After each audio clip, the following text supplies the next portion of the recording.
జగన్ గారి గ్రాఫ్ పెరిగిందా? మీ గ్రాఫ్ ఏమైనా తగ్గిందా లేకపోతే మీది కూడా పెరిగిందా? మా గ్రాఫ్ నిలకడగానే ఉంది. జగన్ గారి గ్రాఫ్ రోజు రోజుకి పోతా ఉంది. ఎందువల్ల అంటే ఆయన ఓటమి వైనాట్ 175 నుంచి 11 రెడ్డిగా మిగిలిపోయాడు. రెడ్డి ఎందువల్ల అంటారు? ఆ అరాచకం ఎజెండాగా చేశాడు కాబట్టి. దాని నుంచి ఆయన గుణపాఠం నేర్చుకోవాలి. ఇవాళ కూడా అరాచకాన్ని నమ్ముకున్నాడు. కొంతమంది సాక్షాత్తు సీనియర్ వైసీపీ నాయకులు ప్రైవేట్ సంభాషణలో మాట్లాడుతూ ఉన్నారు. ఇవాళ కూడా అదే ధోరణిలో ఉన్నాడు. బెంగళూరులో కూర్చుని నేనే ముఖ్యమంత్రి 3 సంవత్సరాల తర్వాత ఎవరి తాట ఎట్లా తీయాలి, ఎవరిని ఏం చేయాలి అనే ప్లాన్ చేస్తున్నారు తప్పించి ఇక్కడ రావాలి అంటే ఏ విధంగా ఉండాలి, ప్రజల్లో ఏ విధంగా ప్రవర్తించాలనే విషయాన్ని ఆయన వదిలిపెట్టేశాడు.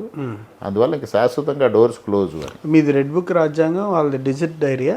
డిజిటల్ కక్ష సాధింపు చర్యల విషయం ఇక్కడ రెడ్ బుక్ రాజ్యాంగం ఏమీ లేదండి.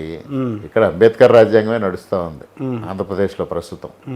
గతంలో రామకృష్ణారెడ్డి రాజ్యాంగం నడుస్తుంది. ఎక్కడా లేదండి. నేను ఎక్కడా కక్ష సాధింపు కానీ వేరేది కానీ లేదు. సూర్యనారాయణ రెడ్డి గారికి ఒక్కళ్ళకి మాత్రమే రామకృష్ణారెడ్డి గారి రాజ్యాంగం అంటారు.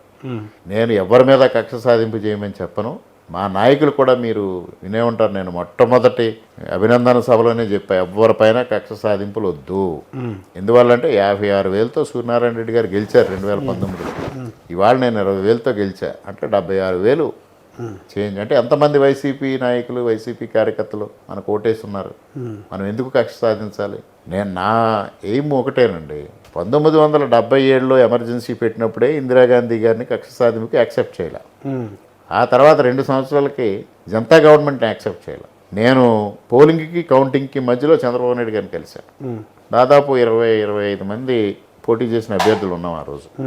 అందులో రాయలసీమకు చెందినప్పుడు ప్రస్తుతం ఎమ్మెల్యే ఆయన చంద్రబాబు నాయుడు గారిని ఒక ప్రశ్న వేశారు.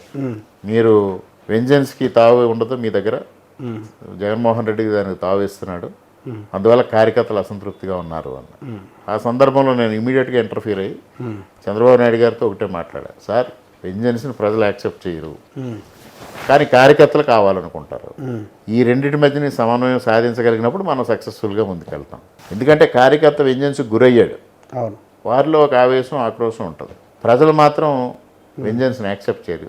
ఇవాళ జగన్మోహన్ రెడ్డి ఓడిపోతున్నాడు అనే దానికి కారణం అదే. నా అభిప్రాయం అదే కారణం.